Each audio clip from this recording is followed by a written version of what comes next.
Sorry, দুঃখিত। Technical কারণে লাইভটি কেটে গেল। আপনারা আবার জয়েন জয়েন হয়ে যান। বিশেষ টেকনিক্যাল কারণে লাইভটি সম্প্রচারে বিঘ্ন ঘটায়, খুব দুঃখিত। যারা জয়েন করবেন পুনরায় জয়েন করে নেন।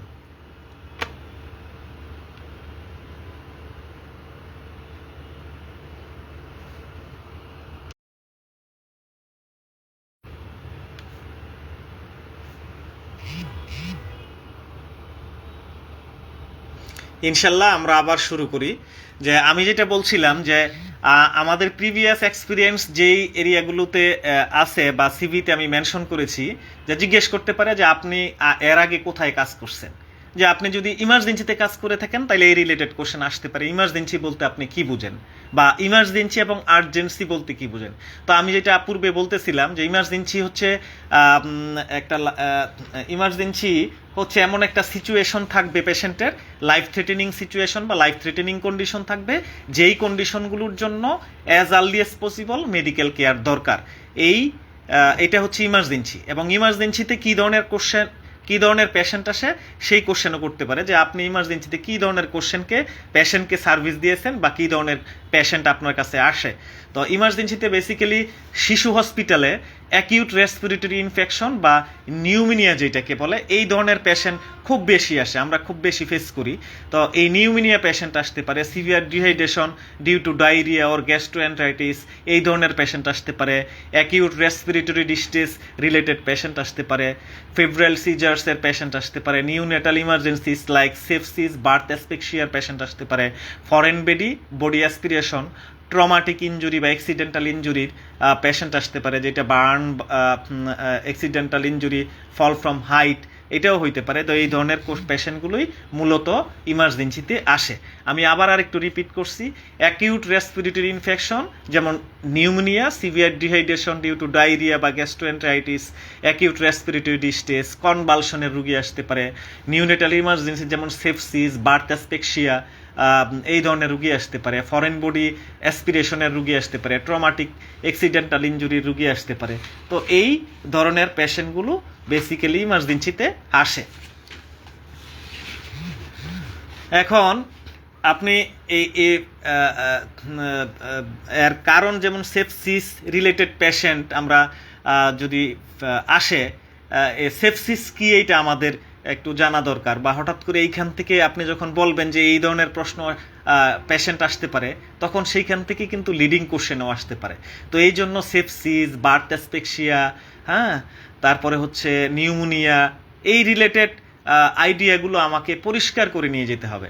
যেমন সেপসিস যদি আমরা বলি বা ফিব্রাইল সিজার্স যদি বলি, ফিব্রাইল সিজার্স বেসিক্যালি 6 থেকে 5 বছরের বাচ্চাদের হয়ে থাকে, বিভিন্ন কারণে হয়ে থাকে। যেমন অতিরিক্ত জ্বরের কারণে হয়ে থাকে, বা ইনফেকশনের কারণে, যেমন রেসপিরেটরি ইনফেকশনের কারণে হয়ে থাকে।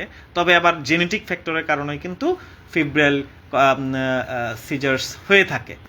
দেন আমরা যদি একটু সেপসিস সম্পর্কে একটু জানতে চাই। সেপসিস বেসিক্যালি এটা হচ্ছে ব্লাড ইনফেকশনস, যেটাকে আমরা সেপসিস বলি। আর বার্থ অ্যাসফিক্সিয়া বলতে যেটা বোঝায় যে জন্মের সময় বাচ্চার অক্সিজেন ক্রাইসিস, এই কন্ডিশনটাকে বার্থ অ্যাসফিক্সিয়া বলে। তো এটা বিভিন্ন কারণে হইতে পারে। এটা ম্যাটার্নাল কিছু রিজনে হইতে পারে, তারপরে হচ্ছে কর্ড রিলেটেড কোনো কারণে হইতে পারে। অনেক সময় বাচ্চাদের গলায় কর্ড পেঁচিয়ে থাকে, সেই ক্ষেত্রে হইতে পারে। প্রলং লেবারের কারণেও হইতে পারে, আবার ডিলে ডেলিভারির কারণেও হইতে পারে। ডেলিভারি বা আনট্রেন দাই বা মিডওয়াইফ, এই ধরনের কারণেও কিন্তু বার্থ অ্যাসফিক্সিয়া হয়ে থাকে। প্রিমেচিউর বেবিদের কিন্তু বেসিক্যালি এই বার্থ অ্যাসফিক্সিয়া হয়ে থাকে। আবার ল ওয়েট বাচ্চাদের, যেসব বাচ্চাদের নিউবর্ন ডেলিভারির যখন ডেলিভারির ক্ষেত্রে ল ওয়েট বেবিদেরও কিন্তু এই ধরনের বার্থ অ্যাসফিক্সিয়া বেসিক্যালি হয়ে থাকে।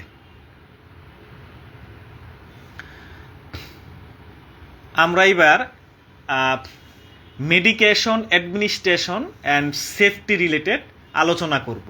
বেসিক্যালি আমরা নার্স হসপিটালে পেশেন্টকে বিভিন্ন সার্ভিস দিয়ে থাকি, তার মধ্যে অন্যতম কিছু সার্ভিস যেগুলো হচ্ছে যে মেডিকেশন অ্যাডমিনিস্ট্রেশন, পেশেন্ট অ্যাসেসমেন্ট এবং পেশেন্টের বিভিন্ন ধরনের ডায়াগনস্টিক টেস্টে পেশেন্টকে হেল্প করা এবং পেশেন্টকে একটা পজিটিভ এনভায়রনমেন্ট ক্রিয়েট করে দেওয়া, এই সামগ্রিক কাজগুলো আমরা অ্যাজ এ নার্স হসপিটালে করে থাকি।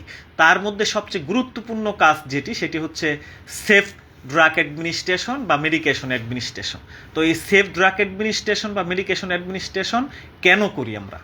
বেসিক্যালি সেফ ড্রাগ অ্যাডমিনিস্ট্রেশন পেশেন্টের সেফ থেরাপিউটিক ইফেক্টের কারণেই করে থাকি। যে আমরা যদি পেশেন্টকে জ্বরের জন্য কোনো ওষুধ দিই, এই ওষুধটা যেন প্রপারলি দেই এবং পেশেন্টের যেন জ্বর কমে বা পেশেন্টের জন্য নর্মাল বডি টেম্পারেচারে চলে আসে, সেই কারণে আমরা মেডিকেশনগুলো দিয়ে থাকি। অ্যাকচুয়ালি আমরা যে ওষুধটা দিচ্ছি সেই ওষুধটা প্রপারলি কাজ করার জন্য প্রপারলি পেশেন্টকে দেওয়া বা পুশ করা, এটাই হচ্ছে অ্যাচিভ থেরাপিউটিক ইফেক্ট। দেন আমরা প্রিভেন্ট মেডিকেশন ইররের জন্য, যেটা আমাদের দেশ না শুধু গ্লোবালি প্রায় 1.3 মিলিয়ন পিপুল মেডিকেশন ইররের কারণে কিন্তু মারা যায়। আর স্পেশালি বাচ্চারা তো একটু বেশি সেন্সিটিভ হয়ে থাকে। তো সেই ক্ষেত্রে বাচ্চাদের ড্রাগ অ্যাডমিনিস্ট্রেশনের জন্য খুবই খুবই সতর্ক থাকা দরকার, কারণ বাচ্চাদের drug calculation, weight based drug calculation জানা খুবই জরুরি। তো আমাদের এই ওয়েট বেসড ড্রাগ ক্যালকুলেশন সম্পর্কে ধারণা নিয়ে যাওয়া উচিত। আরেকটা হচ্ছে ensure patient safety. Safe drug administration যদি আমরা করতে পারি তাহলে পেশেন্ট সেফটি আলটিমেটলি হবে। Promote recovery and avoid adverse drug reaction. Drug reaction খুব গুরুত্বপূর্ণ একটা জিনিস, এটা খুবই সেন্সিটিভ একটা জিনিস। আমরা যদি কোনো অ্যান্টিবায়োটিক পেশেন্টকে সেন্সিটিভিটি টেস্ট না করে দিয়ে দিই, সেই ক্ষেত্রে কিন্তু পেশেন্টের ওই পার্টিকুলার অ্যান্টিবায়োটিকের কারণে কারো প্রবলেম হয়ে থাকে। এই জন্য অ্যান্টিবায়োটিক পেশেন্টকে পুশ করার আগে অবশ্যই ড্রাগ সেন্সিটিভিটি দেখতে হবে। ডক্টর যদি অর্ডার নাও করে আমাকে এটা অ্যালার্ট করে দিতে হবে একটা ডক্টরকে, যে ডক্টর ড্রাগ সেন্সিটিভিটি টেস্ট করে দিব না এমনি ডিরেক্ট দিয়ে দিব। কিন্তু ডক্টরকে মোটিভেট করে ড্রাগ সেন্সিটিভিটি টেস্ট করে দেন অ্যান্টিবায়োটিক দেওয়া উচিত।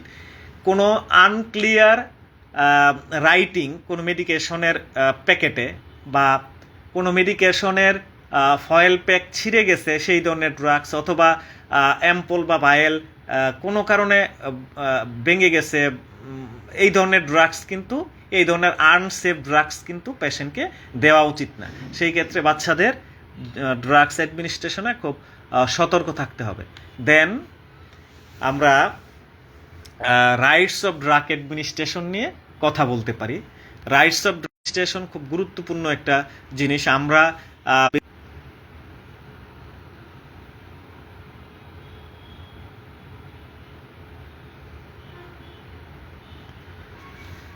আমরা বেসিক্যালি 10 রাইটস অফ ড্রাগ অ্যাডমিনিস্ট্রেশনের জন্য 10 রাইটস আমরা ফলো করে থাকি।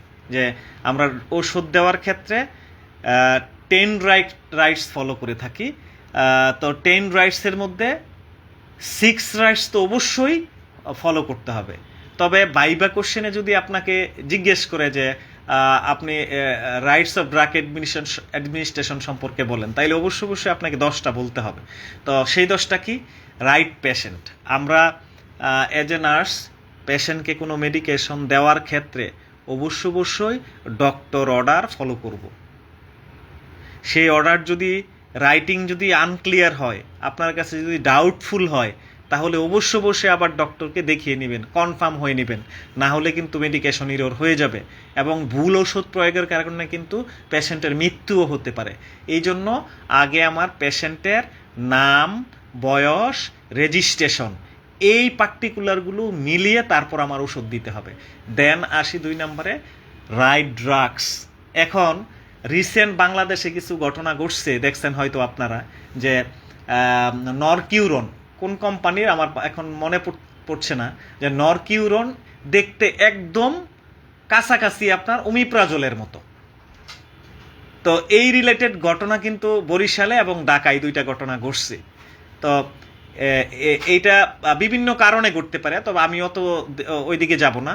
তো আমি যদি প্রপারলি ড্রাগ দেখে নিই, এবং ড্রাগের কিন্তু বিভিন্ন দুইটা নাম অন্তত জানা দরকার, ট্রেড নেম এবং জেনেটিক নেম, এই দুইটা আমাকে জানা দরকার। জেনেটিক নেম যদি না জানি, তাহলে ডিফারেন্ট কোম্পানি ডিফারেন্ট নামে ড্রাগ বাজারজাত করে, তাহলে তো আমি ওইটা আইডেন্টিফাই করতে পারবো না যে ফাইলে যেটা লেখা আছে এইটাই কি সেই ড্রাগ কিনা, ঠিক না? তারপরেও যদি কনফিউশন থাকে, আমরা এখন অনলাইনে অনেক সফটওয়্যার আছে যেটা ড্রাগ রিলেটেড সফটওয়্যার আছে, এক ক্লিকে আমরা জেনে যেতে পারি, ঠিক না?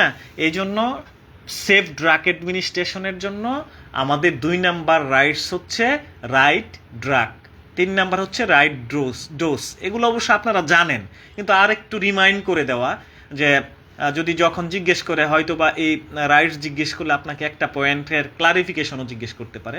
যে আমি আগেই বলছি যে বাচ্চাদের ড্রাগ দেওয়ার ক্ষেত্রে আপনাকে অবশ্যই ওয়েট বেস ড্রাগ ক্যালকুলেশন আপনাকে জেনে নিতে হবে।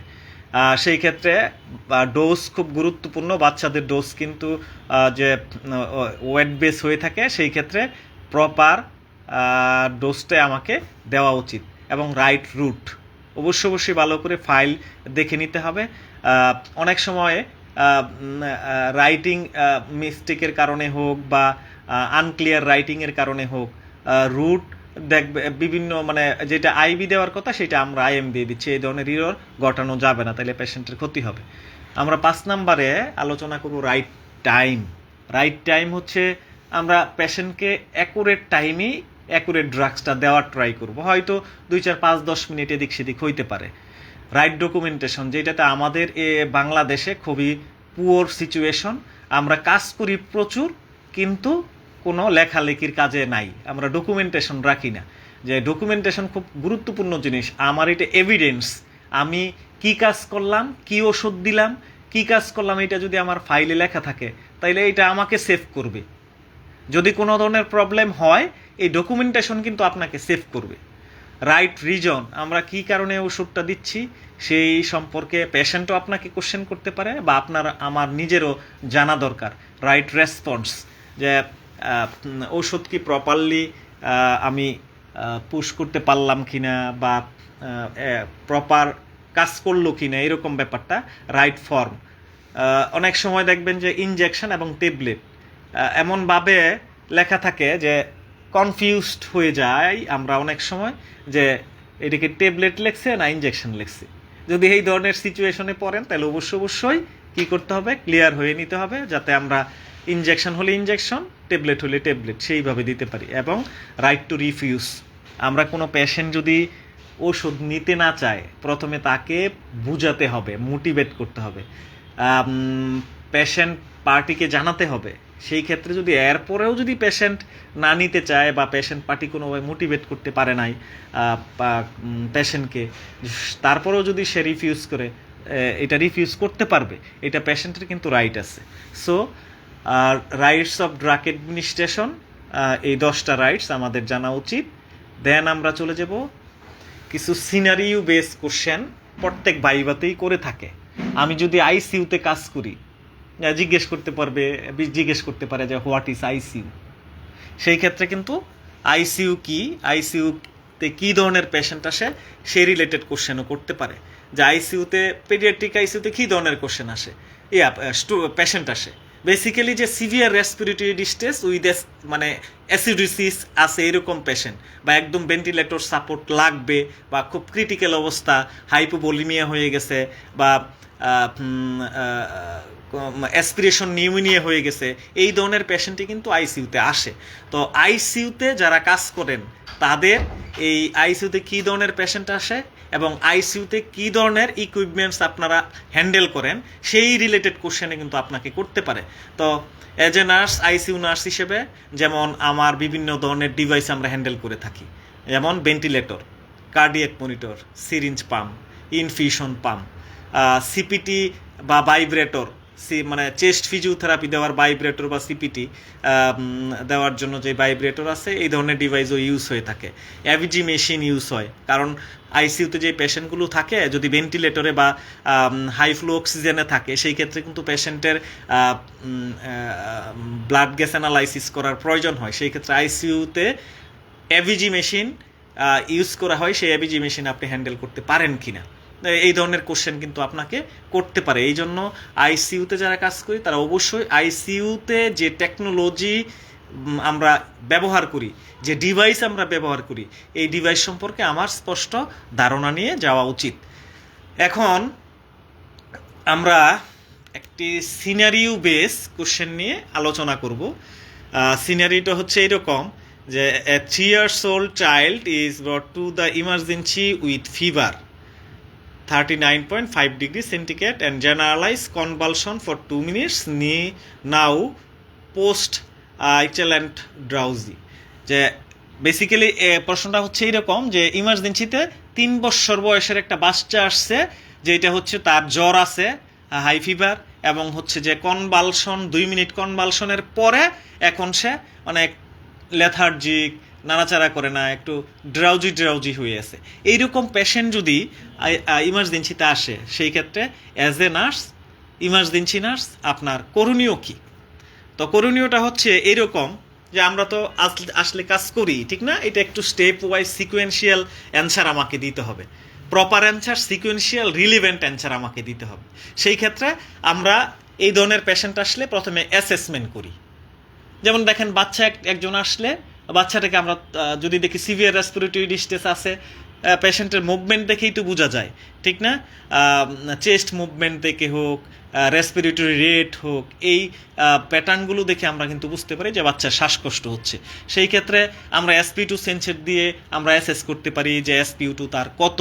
সাথে সাথে আমরা পেশেন্টটাকে যদি দেখি যে SpO2 বিলো 86, সেই ক্ষেত্রে কিন্তু আমার স্পেশাল কনসার্ন থাকতে হবে বাচ্চার প্রতি, যে এই বাচ্চাকে যদি অ্যাজ আর্লি অ্যাজ পসিবল আমি যদি অক্সিজেন থেরাপি না দিই, তাহলে এই ব্লাড মানে SpO2 আরও কমে যাবে, পেশেন্টের বাচ্চার অ্যাসিডোসিস ডেভেলপ করবে, এবং সেই ক্ষেত্রে বাচ্চা কিন্তু আরও খারাপ হয়ে যাবে। সেই জন্য আমাকে অবশ্যই যদি দেখি আমি 86 বা বেসিক্যালি আমরা 90-র নিচে গেলেই আমাদের স্পেশাল কনসার্ন থাকা উচিত। পেশেন্টকে প্রপটাপ পজিশন করে তারপর অক্সিজেন থেরাপি দিব, প্রপটাপ বা সেমি ফাউলার্স পজিশন করে আমরা অক্সিজেন থেরাপি দিব। তো অ্যাজ এ নার্স এই ধরনের পেশেন্ট আসলে অ্যাট ফার্স্ট আমার অ্যাসেসমেন্ট থাকবে। অ্যাসেসমেন্টের মধ্যে কী কী অ্যাসেসমেন্ট করি? যেমন এই যে SpO2 অ্যাসেস করলাম, ভাইটাল সাইনের কম্পোনেন্টের মধ্যে যেমন temperature, pulse, respiration, blood pressure, oxygen saturation, এই 5টা, তো এই 5টাই আমরা সাথে সাথে অ্যাসেস করে ফেলবো, এবং অ্যাজ আর্লি অ্যাজ পসিবল পেশেন্টকে প্রপটাপ করে অক্সিজেন থেরাপি দিব। তারপর হচ্ছে ইমিডিয়েট অ্যাকশন। ইমিডিয়েট অ্যাকশন অ্যাসেসমেন্টের পরে ইমিডিয়েট অ্যাকশন আমরা নিয়ে থাকি। যেমন ওই যে SpO2 কম দেখছি, আমি সাথে সাথে কী করলাম, সাথে সাথে প্রপটাপ পজিশন করে নিলাম, ডক্টরকে কল দিলাম, সাথে সাথে যে আমার ইন্টারভেনশন দেওয়ার কথা, অক্সিজেন থেরাপি শুরু করলাম। একটা IV লাইন ওপেন করতে হবে আমাকে অবশ্যই, এবং ডক্টর পেশেন্টকে অ্যাসেস করে পেশেন্ট দেখে যে মেডিকেশন অ্যাডভাইস করবে, যেমন জ্বরের জন্য অ্যান্টিপাইরেটিক দিতে পারে বা নেবুলাইজেশন দিতে পারে, এবং হচ্ছে যে সাথে স্টেরয়েড জাতীয় ড্রাগসও দিতে পারে, ঠিক না? যখন সিভিয়ার রেসপিরেটরি ডিস্ট্রেস থাকে তখন কিন্তু পেশেন্টকে স্টেরয়েড ড্রাগসও দিয়ে থাকে, এবং সাথে হচ্ছে নেবুলাইজেশন, এবং ফিভারের জন্য কি অ্যান্টিপাইরেটিক ড্রাগস দিতে পারে। তো অবশ্যই সেটা ডক্টর অ্যাডভাইস অনুযায়ী আমাকে ইন্টারভেনশন বা মেডিকেশনগুলো দিতে হবে। দেন হচ্ছে মনিটরিং, পেশেন্টকে এই ধরনের পেশেন্টকে ক্লোজ মনিটরিংয়ে রাখতে হয়। কার্ডিয়াক মনিটর যদি ফ্যাসিলিটিস থাকে, সেই ক্ষেত্রে আমার কার্ডিয়াক মনিটর অ্যাটাচ করে ECG, SpO2 প্রোব, NIBP এগুলো অ্যাটাচ করে আমাকে পেশেন্টকে ক্লোজ মনিটরিং করতে হয়। এবং যদি কার্ডিয়াক মনিটর না থাকে, সেই ক্ষেত্রে কিন্তু আমাকে পেশেন্টের রেসপিরেটরি প্যাটার্ন বা পিরিয়ডিক আমাকে SpO2 দেখতে হবে, বা সাথে ব্লাড প্রেশার দেখতে হবে, ঠিক না? এবং পেশেন্ট বা পেশেন্ট পার্টিকে একটা অ্যাডভাইস দিতে হবে আমাকে, যে পেশেন্টের কোনো ধরনের চেঞ্জ, যদি এইরকম হসপিটাল হয়, পাবলিক হসপিটালগুলোতে পেশেন্ট লোডের কারণে ওইভাবে এমফাসাইজ দেওয়া যায় না এই ম্যাটারগুলোতে, সেই ক্ষেত্রে আমাকে পেশেন্ট পার্টিকে বুঝিয়ে বলতে হবে যে এই ধরনের কোনো ধরনের চেঞ্জ বা বেশি কোনো ধরনের মানে পেশেন্টের যদি কন্ডিশন একটু পুয়ার মনে হয় বা খারাপ মনে হয়, আর সাথে সাথে যেন জানায়, বা করণীয় কী, পরবর্তী করণীয় কী, পেশেন্টের জন্য কোনটা ইফেক্টিভ হবে, যেমন পজিশনিংয়ের ব্যাপার থাকে, ডায়েটের ব্যাপার থাকে, এই ব্যাপারগুলো পেশেন্ট পার্টিকে আমাকে বুঝিয়ে দিয়ে আসতে হবে। তো এই হচ্ছে এই ধরনের সিনারিও কিন্তু সিনারিও বেস কোশ্চেন কিন্তু আপনাকে করতে পারে, যেটা করে থাকে সচরাচর। আরেকটা সিনারিও বেস কোশ্চেন নিয়ে আমরা আলোচনা করব, কাছাকাছি একদম, একটু চেঞ্জ আছে দেখবেন, যে এ 2 years old child has been brought to the emergency department with high fever। আগের পেশেন্টেরও হাই ফিভার ছিল, cough, fast breathing, chest in drawing and difficulty in feeding. মানে এই ধরনের স্টেটমেন্ট দেখেই কিন্তু, সিমটম দেখেই কিন্তু আপনি একটা পেশেন্টকে ডায়াগনোসিস করতে পারেন যে একটা পেশেন্টের যদি খুব কাশি থাকে, ফাস্ট রেসপিরেটরি প্যাটার্ন যদি চেঞ্জ থাকে, আর হচ্ছে যদি চেস্ট, যদি অনেক বাচ্চাদের দেখবেন যে চেস্ট মানে ঢেবে যায় বা নিচের দিকে চলে যায়, হ্যাঁ, এটা বেসিক্যালি এরকম হয়ে থাকে। তারপর হচ্ছে বাচ্চা খেতে পারে না। তো এই ধরনের সিমটমগুলো কিন্তু একটা নিউমোনিয়া পেশেন্টের বাচ্চার হয়ে থাকে। তো এইটা সাসপেক্টেড কেস, আমরা এই সিমটমগুলো দেখে আমরা সাসপেক্ট করতে পারি যে this is the pneumonia types of নিউমোনিয়ার পেশেন্ট। সো এই নিউমোনিয়া পেশেন্ট যদি আসে এই ধরনের সিমটম নিয়ে, তখন আমাদের করণীয় কি? সেই সেম প্রসেসে আমাকে যেতে হবে, যে প্রথমে পেশেন্টকে অ্যাসেস করতে হবে। ভাইটাল সাইন অ্যাসেস করলে আমরা বুঝে যাব যে মোটামুটি পেশেন্টকে অ্যাজ আর্লি অ্যাজ পসিবল আমার কী ধরনের সাপোর্ট দিতে হবে। দেন হচ্ছে আমাকে একটা আইভি লাইন ওপেন করতে হবে, এবং অক্সিজেন থেরাপি তো সাথে সাথেই দিয়ে দিব, কারণ যেহেতু ফাস্ট ব্রিদিং নিচ্ছে পেশেন্ট, এবং SP2 যদি কম থাকে অক্সিজেন থেরাপি দিয়ে দিব। তবে বাচ্চাদের ডিফারেন্ট সাইজ এবং different types of oxygen mask বা ডিভাইস ইউজ করে থাকি। তো সেই সম্পর্কে আমার একটু আইডিয়া নেওয়া উচিত। এবং বাচ্চাদের আরেকটা জিনিস যেটা হয়, ক্যানোলা, আইভি ক্যানোলেশন আমরা বাচ্চাদের করে থাকি। খুব ক্রিটিক্যাল একটা কাজ বাচ্চাদের, যারা পেডিয়াট্রিক নার্স তাদের জন্য খুবই সহজ কাজ। তবে ডিফারেন্ট এজের বাচ্চাদের জন্য ডিফারেন্ট মানে সাইজ আইভি ক্যানোলার ডিফারেন্ট সাইজ আমরা ব্যবহার করে থাকি। সেই ক্ষেত্রে পেডিয়াট্রিকদের জন্য বা ইনফ্যান্ট বা নিউবর্ন বা বাচ্চাদের কোন কোন সাইজের ক্যানোলা করে থাকি, সেই সাইজগুলো সম্পর্কে একটু ধারণা নিয়ে যাবেন। Then intervention as per doctor advice, medication যা অর্ডার করে সেই অনুযায়ী আমরা মেডিকেশন দিয়ে থাকি, এবং পেশেন্টের SMS বিফোর মনিটরিং থাকবে এবং ইভালুয়েশন থাকবে। এই হচ্ছে আমার সিনারিও বেস কোশ্চেন। এছাড়াও কিছু সিনারিও বেস কোশ্চেন আসতে পারে, জিজ্ঞেস করতে পারেন। কাকে কোনটা জিজ্ঞেস করবে আমরা তো ওইভাবে জানি না যে কী ধরনের কোশ্চেন করবে। আবার অনেক সময় কি লিডিং কোশ্চেনও করে থাকে, লিডিং কোশ্চেনও হয়ে থাকে, যে আমাকে যে কোশ্চেন করবে তার চেষ্টা করতে হবে স্পেসিফিক এবং রিলেভেন্ট অ্যান্সার দেওয়ার। কোনো ঘুরানো পেছানো মাই পেসের কথা বলা যাবে না। কারণ কি?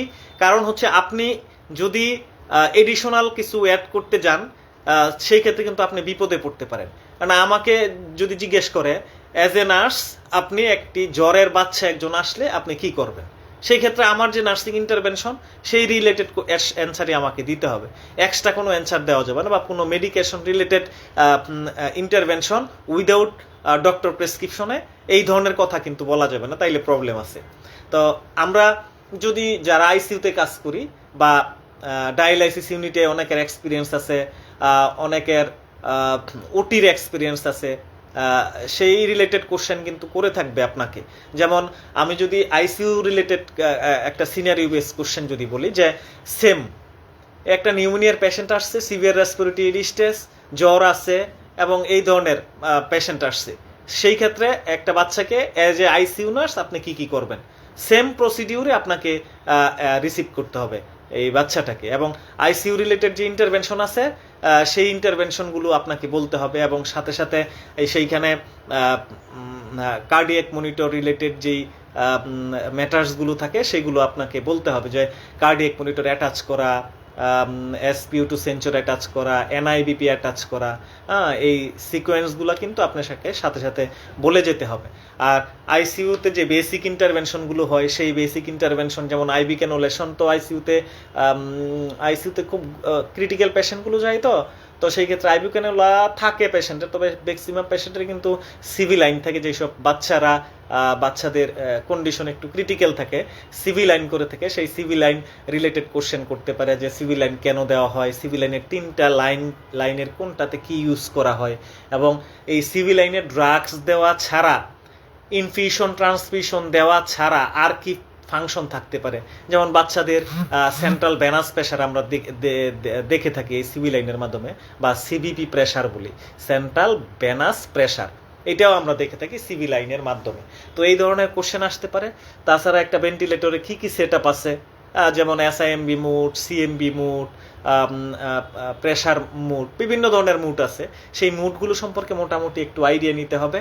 আর সিরিঞ্জ পাম্পের ব্যবহার কেন করি, সিরিঞ্জ পাম্প কিভাবে ইউজ করি, সিরিঞ্জ পাম্প ইউজ করতে কি কি এডিশনাল ইকুইপমেন্টস লাগে, সেই বিষয়ে একটু আইডিয়া নিয়ে যেতে হবে। আপনারা যারা আইসিইউতে কাজ করেন নিশ্চয়ই জানেন যে সিরিঞ্জ পাম্প ইউজ করতে কি কি লাগে। যেমন সিরিঞ্জ পাম্প লাগে, তারপর 50 সিসি সিরিঞ্জ লাগে, সাথে এক্সটেনশন টিউব লাগে, আবার 3 ওয়ে কানেক্টর লাগে।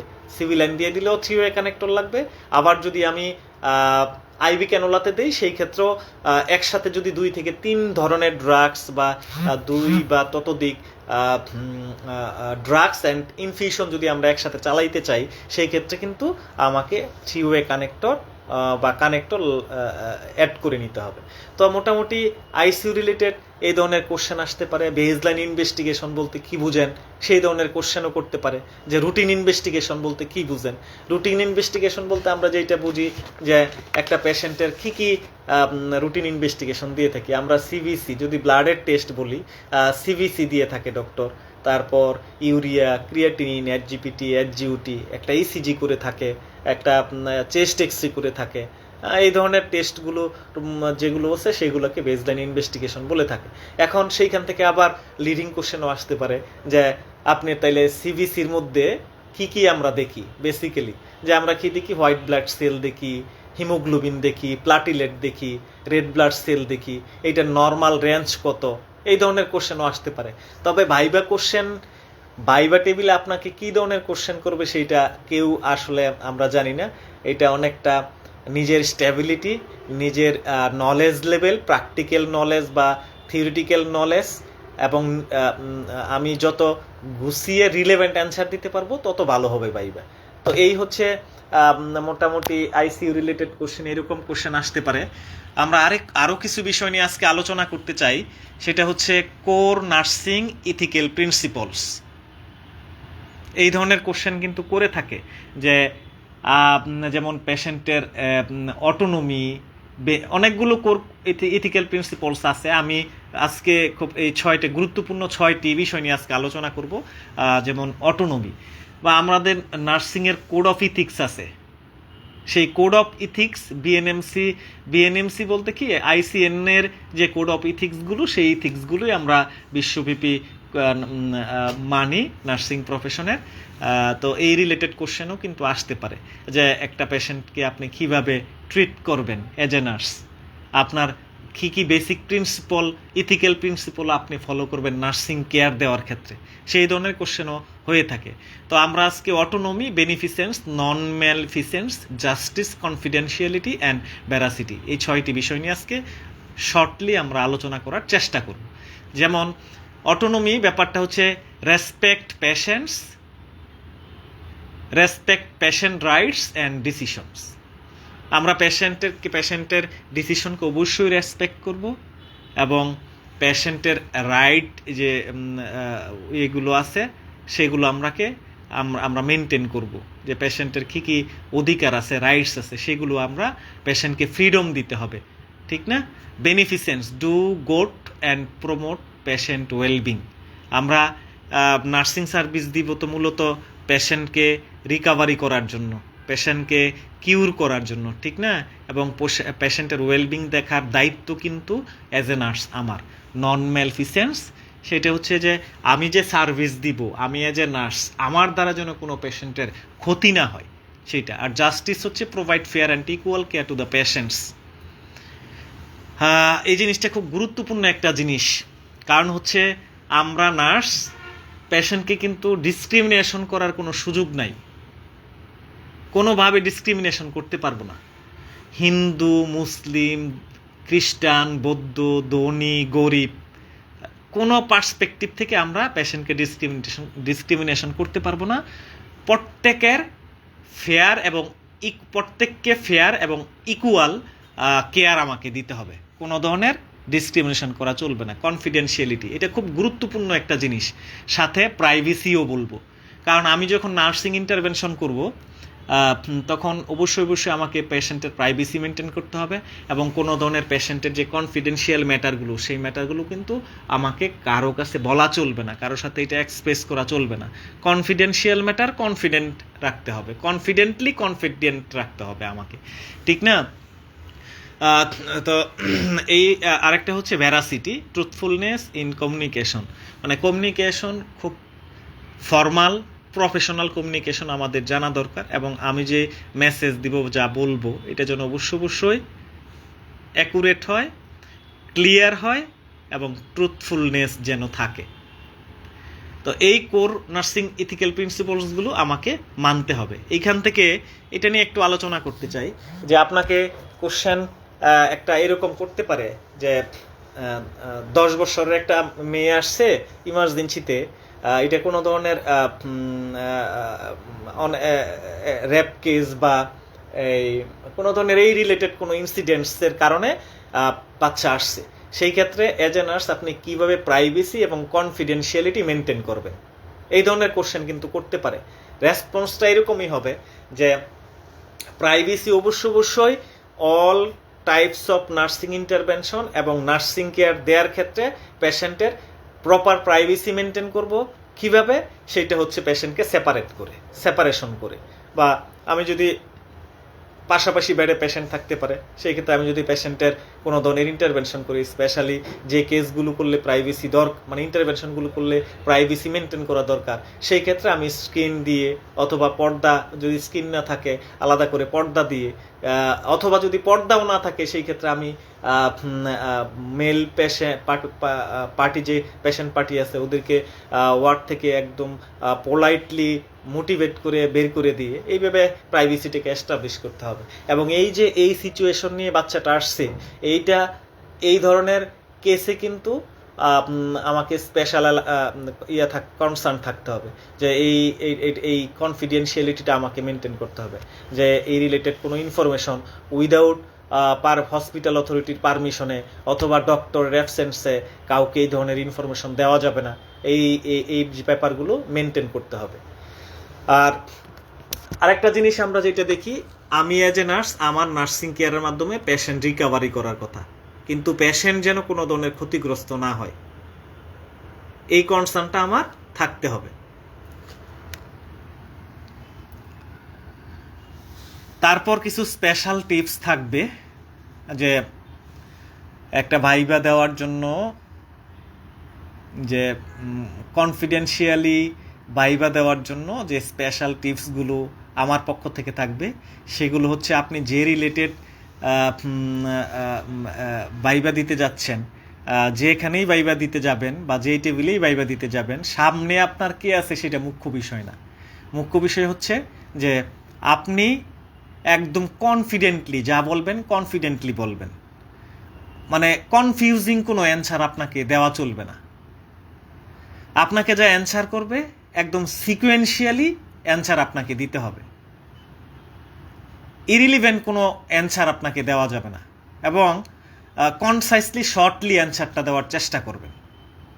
যদি জিজ্ঞেস করে যে আপনার একটা বাচ্চা আসছে সিভিয়ার রেসপিরেটরি ডিস্ট্রেস, আপনাকে অক্সিজেন থেরাপির সাথে সাথে আইভি ক্যানুলেশনও করতে হবে, বয়স বেদে ক্যানুলা সাইজ বেরি করে, তাইলে আপনি 5 বছরের বাচ্চার জন্য কোন সাইজের ক্যানুলাটা নেবেন, তা আপনাকে বলতে হবে অ্যাকুরেট যে এত সাইজ, এই সাইজের ক্যানুলা বলে দিবেন। অথবা যে একটা বাচ্চা সিভিয়ার ডিহাইড্রেশন নিয়ে আসছে বা ভমিটিং নিয়ে আসছে, আপনি কী ধরনের স্যালাইন লাগাবেন, আপনি একদম বলে দিবেন যে এই কলেরা স্যালাইন লাগাবো, এই মেনশন করে বলে দিবেন, ঠিক আছে? তারপর আই কন্ট্যাক্ট থাকতে হবে। এখন আপনি যদি আস্তে আস্তে কথা বলেন, আরেক দিকে তাকায় কথা বলেন, সেই ক্ষেত্রে কিন্তু ওনারা মনে করতে পারে যে আপনি অ্যাবসেন্ট মাইন্ড, বা আপনি মনে করতে পারে যে আপনি কমিউনিকেশনে দুর্বল, বা মনে করতে পারে যে আমাকে প্রপার রেসপেক্ট দিচ্ছে না। কারণ মানুষ মাত্রই তো বিভিন্ন পার্সপেক্টিভ, বিভিন্ন ধরনের চিন্তা ভাবনা নিয়ে থাকে। এই জন্য আপনি চেষ্টা করবেন আই কন্ট্যাক্টটা প্রপার রাখতে। আর বডি ল্যাঙ্গুয়েজ, অনেক সময় এটা নিয়ে একটু কথা বলতে চাই, যে বডি ল্যাঙ্গুয়েজটা যেহেতু আপনি একটা ফর্মাল এক্সাম দিতে যাবেন, সেই ক্ষেত্রে অনেকে আমি দেখছি ভাইবা টেবিলে হাত নাড়ায় চাড়ায় কথা বলে। এটা কিন্তু একটা ব্যাড অ্যাপ্রোচ। হাত নাড়ায় কথা বলা যাবে না, আপনি হাত নিচে থাকবে, আপনি যা বলবেন পোলাইটলি ক্লিয়ারলি আপনি মুখে বলে যাবেন, হাত মুভমেন্ট করার কোনো প্রয়োজন নাই, যে আঙ্গুল টাঙ্গুল করে হাত টাত ঘুরে এইভাবে করে বুঝাইয়া, এই ধরনের কোনো বডি ল্যাঙ্গুয়েজ আপনার থাকবে না, একদম ফর্মাল বডি ল্যাঙ্গুয়েজ আপনার থাকবে। তারপর আমরা যে বিষয়টা নিয়ে আলোচনা করব সেটা হচ্ছে ইউজ কি নার্সিং টার্মস। ইউজ কি নার্সিং টার্মস, এই বিষয়টা নিয়ে আলোচনা করব। আমরা অনেক টার্ম বা টার্মিনোলজি যেগুলো আমরা আমাদের দৈনন্দিন নার্সিং লাইফে আমরা করে থাকি, বলে থাকি, সেই টার্মিনোলজিগুলোই কিন্তু আপনাকে অ্যাকুরেটলি বলতে হবে। আপনাকে যে নার্সিং রিলেটেড কোশ্চেন করবে তাহলে অবশ্যই নার্সিং রিলেটেড টার্মগুলো আপনাকে ইউজ করতে হবে, যেটা ফ্যামিলিয়ার, যেটা একদম আমার নার্সিং প্রফেশনের সাথে যায়, এই ধরনের টার্মগুলোই আমাকে ইউজ করা উচিত। কন্ট্রোল নার্ভাসনেস, এটা খুব গুরুত্বপূর্ণ একটা জিনিস। আমরা ভাইবা টেবিলে গিয়ে একদম কাঁপাকাঁপি বা সুয়েটিং শুরু হয়ে যায়, তো স্টেবল থাকতে হবে অবশ্যই। কোনো ধরনের কাঁপাকাঁপি, জড়তা বা কথা বলতে আটকায় যাওয়া, এই ধরনের করা যাবে না। কারণ কি, আপনি সব প্রশ্নের উত্তর পারবেন এরকম না, কিন্তু আপনি যে প্রশ্নের উত্তরটা পারবেন না সেই প্রশ্নের উত্তরটা আপনি এইভাবে দিতে পারেন যে আমার সঠিক অ্যাকুরেটলি জানা নাই, এই কথাটা আপনি বলে পাস করে দিতে পারেন, যে আমি পারবো না, যা আমি জানি না স্যার, এই ধরনের বলা যাবে না। বলতে হবে যে আমার সঠিক অ্যান্সারটা এই মুহূর্তে মনে আসতেছে না, বা যদি একদম কাছাকাছি কোনো অ্যান্সার থাকে আপনি যতটুকু পারেন চেষ্টা করবেন সেইটা বলার জন্য, কিন্তু ইরিলিভেন্ট কিছু বলবেন না দয়া করে, কারণ তাতে কিন্তু আপনার এফিসিয়েন্সি বা আপনার কম্পিটেন্সি কিন্তু একদম এই ইরিলিভেন্ট অ্যান্সারের মাধ্যমে পুওর কম্পিটেন্সি শো করে। সেই ক্ষেত্রে অবশ্যই আপনাকে রিলিভেন্ট এবং শর্টলি কনসাইসলি অ্যান্সারগুলো দিতে হবে, স্টেবল থাকতে হবে, কোনো ধরনের জড়তা রাখা যাবে না। তবে ভাইবা দিতে গেলে একটু জড়তা থাকে আমাদের, এটা স্বাভাবিক, কিন্তু যতটুকু স্টেবল থাকা যায়, যে ভাইবা টেবিলে স্টেবল থাকতে পারে, জড়তা অ্যাভয়েড করতে পারে এবং নার্ভাস না হয়, সে কিন্তু ভালো ভাইবা দেয়, এটা স্বাভাবিক। অনেক ভালো স্টুডেন্ট দেখবেন যে থিওরিটিক্যালি লিখতে গেলে সে একদম ফাটায় ফেলে, একদম খুব সুন্দর মার্কস পায়, 100 মার্কস থেকে 80, 85, 90 মার্কস পেয়ে যায়, কিন্তু ভাইবা টেবিলে সে কিন্তু ওইভাবে প্রপারলি পারফর্ম করতে পারে না। তার একটাই রিজন, ডিউ টু নার্ভাসনেস। এই নার্ভাসনেস যদি আমরা কাটাইতে পারি তাহলে কিন্তু পরীক্ষা ভালো হবে ইনশাল্লাহ। তো এই হচ্ছে আমাদের আজকের আলোচনা। আশা করি যে যারা শিশু হসপিটালে, বাংলাদেশ শিশু হসপিটালে ভাইবা পরীক্ষা দিবেন, আপনাদের পরীক্ষা খুবই ভালো হবে, ওয়েল প্রিপেয়ার্ড হয়ে পরীক্ষা দিতে যাবেন এবং আপনাদের পরীক্ষা ভালো হোক, সুন্দর হোক। আপনারা যারা পরীক্ষা দিচ্ছেন সবাই যেন ভালো রেজাল্ট করতে পারেন এবং সিলেক্টেড হতে পারেন সেই দোয়া করি, আর ভালো নার্সিং কেয়ার দিতে পারেন সেই প্রত্যাশা করি, এবং আমাদের দেশের নার্সরা শুধু বাংলাদেশ না, বিশ্বব্যাপী কম্পিটেন্ট নার্স হিসেবে কাজ করুক সেই প্রত্যাশা করি। ক্লাস কেমন লাগলো সবাই অবশ্যই জানাবেন কমেন্টসে, এবং আমার জন্য দোয়া করবেন। ভালো থাকবেন, বিদায় নিচ্ছি। আসসালামু আলাইকুম, শুভরাত্রি।